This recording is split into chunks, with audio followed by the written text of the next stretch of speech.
everybody, what's going on? This is Cooper from the Front Row Report. I am here from at Rock on the Range. Monster Truck. What's going on, guys? Not much, man. Yeah, touring across America, and been up for about 5.5 weeks now, and this is our second last show. We got Detroit tomorrow night. We're back home. Great. Hey, thanks. Have a good one. First things first, Sitting Heavy. Fucking fallen in love with it. Oh, good. Really. I love the vibe. I love the sound. You guys feel like you're born in the wrong generation? Sometimes, but at the same time, it's exciting to see what's going to happen. Like, so much, the world is changing all the time, and lots of crazy, weird shit's happening, but lots of cool shit's happening too. So, like, we're just trying to do our best and have fun, and there's still tons of rock and roll fans out there, so we're going to go and play for them if they'll have us, so... Yes. So, this is the second full length. What did you learn or change between the EPs and the LPs? Anything in particular? I think so. I mean, there's been a lot of evolution over the 4 records, but not that much. Like, there's been little things that have changed and little ways that we try to expand upon the sound, but for the most part, we just learned how to record the band a bit better and try and capture that live sound that I guess people have told us that we're missing on our last couple of records. But it's still an evolution in progress. There's still a lot more to learn, and there's a lot more places I think we can go with it.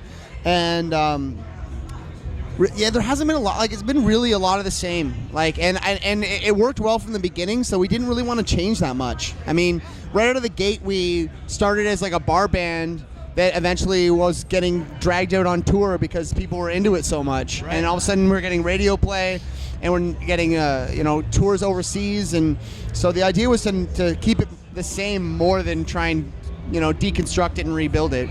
Sure. Music almost seems to me it's like everybody's a slave to the dollar. Yeah. So rather than evolve it, they change to what's hot, what's popular.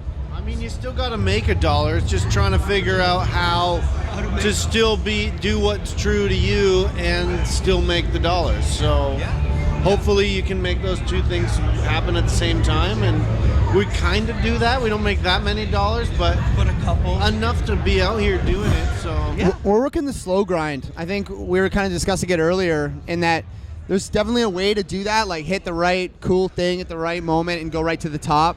But we're working on the slow game, and we kind of are building it brick by brick, and our fan base is relentlessly loyal. And because we've kept the same vibe for the last 7 years, and because it's been getting incrementally better every time we put in another record, we get better tours, we get more tours, we get further away, we get a bigger fan base.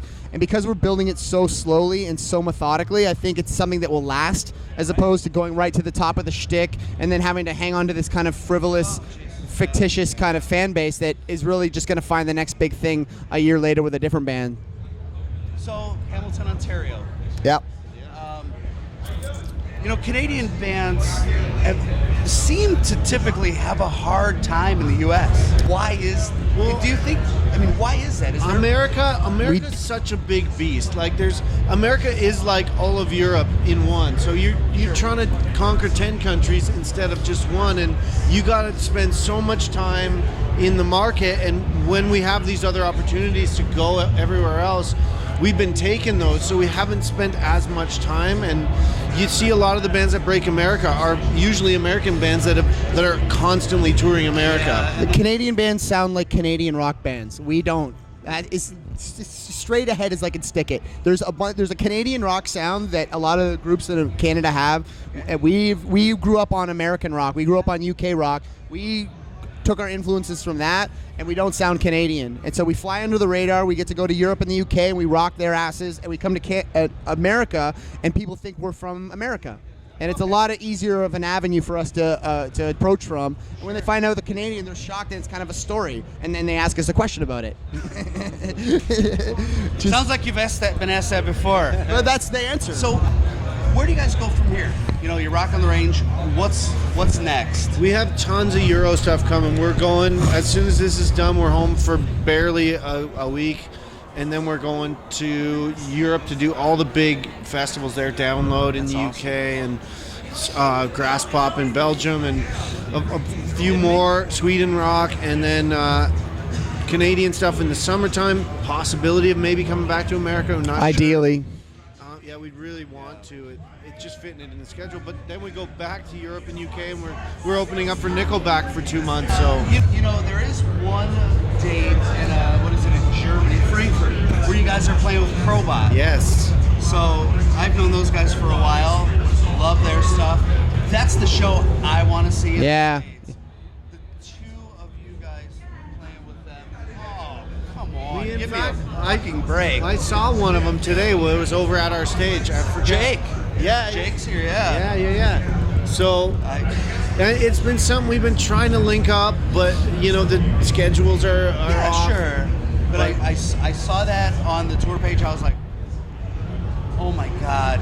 Like that really, I want to see that. Yeah, I want to see that show. You're definitely not the first person to say that to us. Man, that's. So you guys are hockey fans. Yeah. Big hockey league donation. I know that this has been asked a million times. What was your motivation for? It was a girls' league. Yeah. A big donation, not a big donation, but a donation was made to forward it. Yeah, it was. I think, you know, when you think about stuff like that, it's as much the donation as it is about the gesture itself, about us backing them. Like, because they were really excited about a rock band sponsoring the team, you know, and it kind of gave them a bit of an identity too, with being like they were associated with us.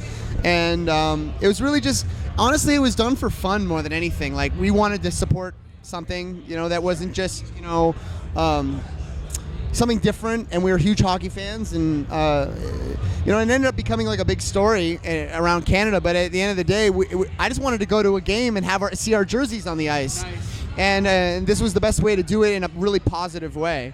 And it had a lot of fun. We got to watch some games, and they did really good this season, and they were able to actually spread the money out over the league itself, and a lot of the other teams got hooked up too. And it was just really fun to be a part of something that was separate from the music industry, and that was kind of our own thing. Well, kudos to you guys for that. You know, that's definitely a grassroots movement. Yep. And giving back to the community, whatever. Yeah, I think we're going to do it again this year too. So we hope, and maybe expand on it. Like maybe not necessarily just one team, but other teams or maybe other sports. Who really knows? But that it was such a positive experience. We want to expand on that and do more of those types of things. So NHL, who's going to win the cup this year? I don't know. Penguins or San Jose, and that's easy to say at this point when it's down to 4 teams and narrow it down to 2, but it's definitely going to be San Jose and the Penguins in the final, and I'm going to take the Penguins just because of the experience in Sidney Crosby. It's not going to be the Canadians. Yeah, I know, that's my team. I know. But just a few more years and the Maple Leafs might be in there. Oh, come on, you guys. I don't know. I know. Since Canada's really... Since the Canadians did it in '93, that was the last time. Damn. That's a long time. I know. You know, I'm originally from just outside of Chicago, so we kind of had a dry spell, you know, with the Hawks, and this year they definitely petered out. But, yeah, but they've also had 3 cups or 2 cups. I believe it's 3. Yeah, 3 cups. You know, you get used to it. Like yeah. every year, you know. Fuck off. So, as the band moves on, am I going to get to hear more Leslie? Maybe. Yeah, I think so. It's definitely one of the things I wanted to try on the next record, to get some organ solos going. You know, we've definitely talked about it, and it's something that I've been thinking about personally a lot.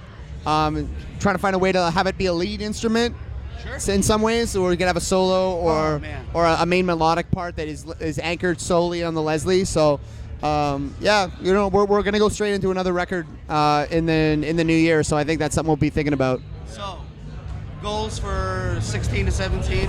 We need Crowbot Monster Truck. Yeah. Tour in the States, and more Leslie. And Rival Sons. I want to go on tour with Rival Sons. Really? More. Yeah. So, last question, guys. If Monster Truck is a sexual position, what the hell is it? If it what? If it's a sexual position, what is it? You know what? It's boring. It's boring old Missionary, because we're just a rock and roll band. We're just a classic old rock and roll band for the 2016. You know, I'd like to say Doggy Style because that's my favorite, but yeah, I don't know. I say Missionary because like we're not reinventing the wheel. You know, we're sticking to the classics. Absolutely. You want to add to that? No, I'm a fan of Missionary. You know, it's kind of like I'll take. There's like 80 ways to do missionary too. By the way, it's not just one position. You know, I'm like stuck on the range. This is Cooper, gentleman from Monster Truck. What up? Peace.